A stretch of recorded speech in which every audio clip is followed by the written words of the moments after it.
तर मग सकाळची सुरुवात झाली आपली खांद्यावर 50-50 किलोच्या गोण्या उचलून. मग काय भाई सगळ्या गोण्या उचलायच्या होत्या. ही घेऊन उचलायला गेलो मी कसं तरी. अर म्हणलं आता पाय मोडतोय वाचला पाय तेवढ्यात. म्हणलं आता काठी बांधावं लागत होती नाही तर पायाला. मग काठीवर चालावं लागलं असतं. मग अशा करून गोण्या आणून अशा 10-15 गोण्या आपल्याला ठेवावं लागतात.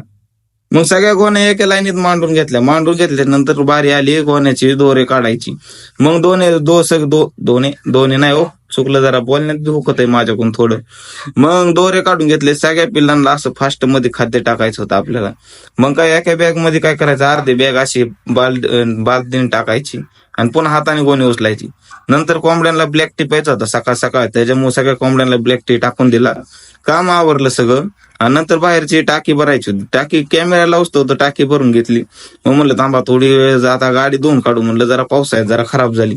एका साईडने धुतली, मग एका साईडला फिरवली आणि एका साईडने डबल पाणी मारलं आणि नंतर तिथून निघलो मी. कुठं तर आलो इथं घरी आलो. घरी येऊन आंघोळ केली आणि नंतर घरच्यांनी सांगितलं जा गोरांना पाणी पाजून. म्हणलं बर म्हणलं आंघोळ करायच्या अगोदर सांगायचं की. म्हणलं नाही म्हणले आमच्या मनावर असतं काम, आम्ही तसंच सांगणार. मग पावडर लावली नव्हती म्हणून म्हणलं चला आता रस्त्याने पावडर लावायला थोडी सावकार सोबत. त्यासोबत आलतो तर आपण त्या ट्रॅक्टरला न्यायचं होतं डिझेल. मग म्हणलं चलो तेव्हा लवकर चालतं सकाळ सकाळ. म्हणला तुला आता डिझेल आणलंय म्हणलं, म्हणून म्हणला तुला खर्च. मग काय डिझेल घेऊन आलो तर